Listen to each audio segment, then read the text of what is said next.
They call me 205-802. What can happen to me, it can happen to you. You know, life don't stop. When you come behind these 30-foot walls, it's about telling the children the truth. Raise the conscious level. Here's all the facts. I used to hang out on the streets and then I think a lot. And it's still always tell my mom, you know what you talk about. I said she really tried to teach me, but I won't be taught. And every time she tried to discipline me, I was fraud. So when I turned 16, I headed out the door. There's a lot of people that don't know what the Lifers Group are. They think it's about a rap group. well, the raw deal about the Lifers Group, where we tell kids about how to stay out of prison, how to keep our membership low. The concept came up with the Juvenile Awareness Program, bringing juveniles in to see the realities of prison life. Our message has always been the same for the last 18 years. To learn the truth at the expense of our sorrow. My name is David Maurice Evans. Knowledge Boom. Calvin Bass. Goldie Boom, 59119. My name is Knowledge Born the Law. Pete Sanchez. Tony Smooth Edwards. Aziz. Lieutenant Alan August. Sitting in a jail cell, damn, I wanna go home. Every day I find myself in a cell alone. I'm Hakeem Shakur. I'm the Vice President of the Lifers Group. Maxwell Melvins, President of the Lifers Group, and we've been doing it for 18 years. We've just changed the medium in which to get our message out there. I'm living proof. I'm living proof. Some of the songs on the album, like Living Proof, all right? I'm Living Proof is about the consequences of making the wrong choice in your life. I'm living proof. I'm living proof. Look what happened to me, yo. It can happen to you. Well, living proof is the message of ourselves, you know what I'm saying? We living proof of what we rapping about. I wanted to speak out and let it be known that I received life in prison at the age of 14 years old.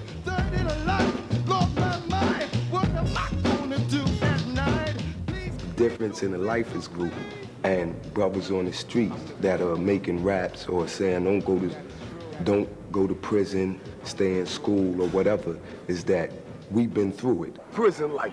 Here's some live by a shank knife, a lock in the sock, a razor blade over a fist fight. But I'm not the type to go out like a pool, but I'd rather play low key than walk my suit up. So you have to understand that our biggest thing is we're trying to keep kids from coming to prison, from trying to emulate us. Somebody have to tell them what's really going on in prison. Misery, suffering, pain, inhumane treatment. We wanted to use any medium that we could to express ourselves about prison life. So we felt as though if we did a rap album, since kids do listen to rap music, we'll be able to reach more kids. In order to get a message across, you got to speak their language. You don't speak their language, they're not going to listen. A cell is hell for a brother like me, and I'm a radical because I gotta be. At first I was a blind man, I didn't understand, but now I realize that I'm a poor man. Each individual rapper wrote the lyrics to their own story. If you listen to the record, the person who's singing at that particular time is explaining something that took place in his life. From the age of 10, that's when my life began. Now that I'm 22, it's over and I'm all in. Back on Short Life of a Gangster is basically an actual, life story of something happening to somebody about Shorty.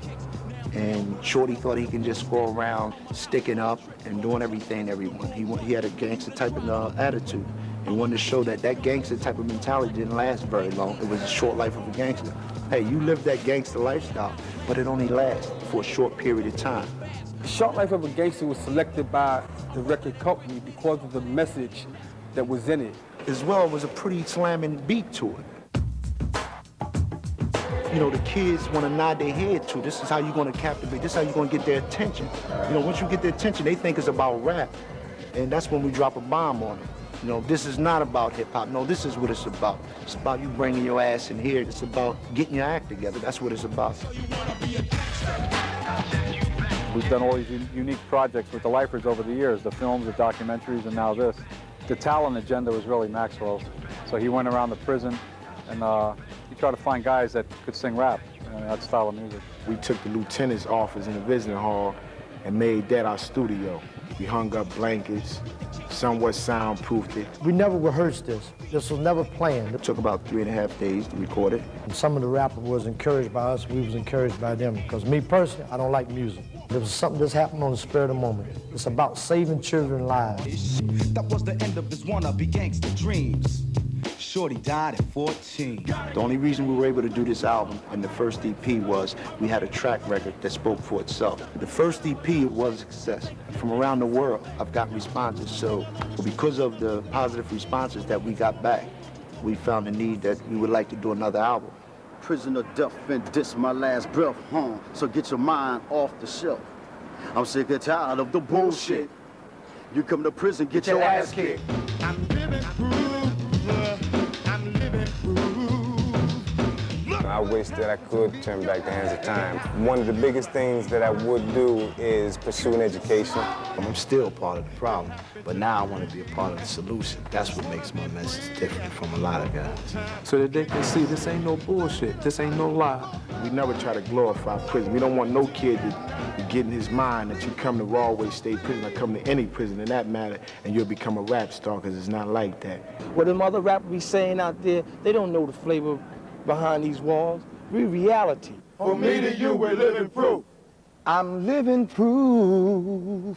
I'm living proof. Look what happened to me, y'all. It can happen to you. Hey, hey. Can't you see that it happened to me?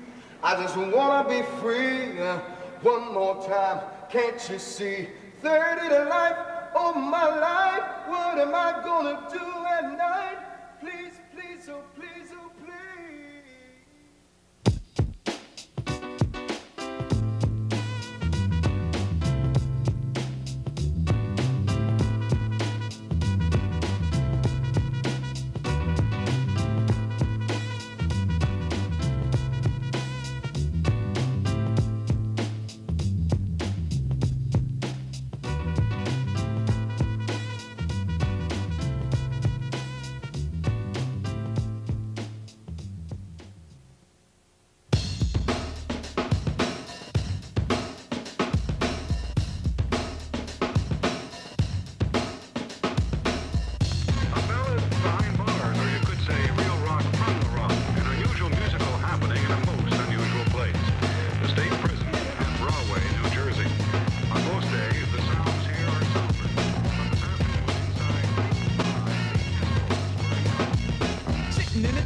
Damn, I wanna go home. Every day I find myself in a cell alone. I did a crime, now I'm down doing hard time. I'm 22 and I'm about to go out of my mind. Society thinks that prison is rehabilitative, but they don't know that prison is degenerative. Mom said slow down, but I had to move fast. It's not a fault that I was living like a jackass. Some kids make it, but that's just as normal. But since you fought for the